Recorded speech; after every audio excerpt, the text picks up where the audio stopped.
আসসালামু আলাইকুম viewers, welcome back to my channel Tuya easy কিচেনে আপনাদের সবাইকে স্বাগতম। আজ আমি সিম্পল একটা সবজির রেসিপি নিয়ে আপনাদের সামনে হাজির হলাম। মসুরের ডাল দিয়ে চিচিঙ্গা, খুবই মজার একটা রেসিপি। এটা গরম গরম সাদা ভাত এবং রুটি পরোটার সাথেও পরিবেশন করতে পারেন। ফ্যামিলির সবাই খুবই পছন্দ করবে। তো আশা করছি আমার রেসিপিটা আপনাদের ভালো লাগবে। চলুন মূল রেসিপিতে যাই। এখানে মসুরের ডাল নিয়ে নিলাম 1 কাপ। এখন এগুলো আমি ভালো করে ধুয়ে নিব।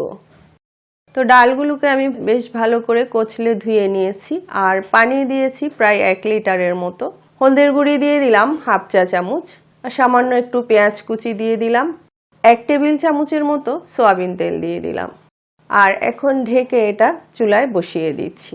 মিডিয়াম আঁচে 10 থেকে 15 মিনিট ভালো করে ফুটাবো, ডালগুলো যেন ভালো করে ফুটে যায়। আর এই ফাঁকে আমি চিচিঙ্গাগুলো কেটে নিব। এখানে আমি 3টা চিচিঙ্গা নিয়েছি, ওজনে প্রায় 600 গ্রামের মতো হবে। এখন আমি এগুলো ছিলে নিচ্ছি। খুবই মজার একটা রেসিপি। এটা গরম গরম সাদা ভাত এবং রুটি পরোটার সাথেও পরিবেশন করতে পারেন। খেতে খুবই ভালো লাগে। পুরো রেসিপিটা ফলো করে একবার তৈরি করে দেখবেন, আশা করছি ভালো লাগবে। আর রেসিপি যদি ভালো লাগে লাইক কমেন্ট শেয়ার করবেন, আমার চ্যানেলটি সাবস্ক্রাইব করবেন, অনুরোধ রইল সবার কাছে। তো দেখতে পাচ্ছেন আমি এগুলো সবগুলো সুন্দর করে ছিলে নিয়েছি। তো এখন আমি এগুলো পাতলা পাতলা করে কেটে নিব। চেষ্টা করবেন চিচিঙ্গাগুলো কচি থেকে নিতে। চিচিঙ্গাটা যত কচি হবে তত সবজির টেস্টটা ভালো হবে। বুড়া চিচিঙ্গা খেতে তেমন একটা মজা নাই। যেটা দেখবেন যে অংশটা শক্ত মনে হচ্ছে সে অংশটা ফেলে দিবেন কেটে। তো আমি সবগুলো বেশ সুন্দর করে কেটে নিয়েছি, দেখতে পাচ্ছেন।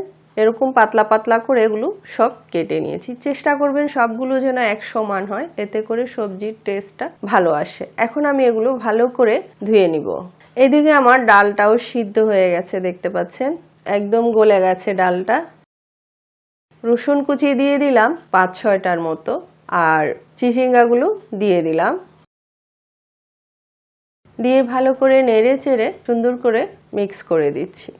আর মিডিয়াম সাইজের 2টা টমেটো দিয়ে দিলাম। এটা অপশনাল, হাতের কাছে থাকলে দিবেন, না থাকলে না দিলেও চলবে। কাঁচামরিচ দিয়ে দিলাম 6-7টার মতো, মাঝখান দিয়ে একটু কেটে দিয়েছি যাতে ঝালটা বের হয়। লবণ দিয়ে দিলাম 1 চা চামচ। জিরা ধনিয়ার গুঁড়ি দিয়ে দিলাম 1 চা চামচ। এখন মিডিয়াম আঁচে এগুলো আমি 10 থেকে 15 মিনিটের মতো রান্না করব। নেড়ে চেড়ে ঢেকে দিলাম। ফিরে আসলাম 15 মিনিট পর। দেখতে পাচ্ছেন সবজিটা আমার সিদ্ধ হয়ে গেছে আর একদম মাখো মাখো হয়ে গেছে, দেখতে পাচ্ছেন কালারটাও খুব সুন্দর এসছে। তো এখন আমি এটা নামিয়ে নিচ্ছি। চুলায় আরেকটা ফ্রাই প্যান বসিয়েছি আর ফ্রাই প্যানে সয়াবিন তেল দিয়ে দিলাম 2 টেবিল চামচের মতো। 1 চিমটি গোটা জিরা দিয়ে দিলাম, পেঁয়াজ কুচি দিয়ে দিলাম কিছু, রসুন কুচি দিলাম 3-4 কোয়া। এখন আমি এগুলো নেড়ে চেড়ে লাল করে ভেজে নিব। দেখতে পাচ্ছেন সুন্দর লালচে কালার এসছে। এই পর্যায়ে আমি এটা নামিয়ে নিচ্ছি। এর চেয়ে বেশি লাল করলে কালো হয়ে যাবে আর সবজিটার কালারও খারাপ হয়ে যাবে তখন। এখন আমি গরম গরম এটা সবজির ভিতর তেল সহ পুরোটাই ঢেলে দিলাম। তা আলতো হাতে একটু নেড়ে চেড়ে সামান্য একটু ধনিয়া পাতা কুচি দিয়ে দিলাম। চুলাটা আমি বন্ধ করে দিয়েছি। এখন এভাবে 5 মিনিট ঢেকে রাখবো, তারপর আপনাদেরকে পরিবেশন করে দেখাচ্ছি। দেখতে পাচ্ছেন কি সুন্দর হয়েছে, কালারটা খুব সুন্দর এসছে আর খুব সুন্দর ফ্লেভারও বেরিয়েছে।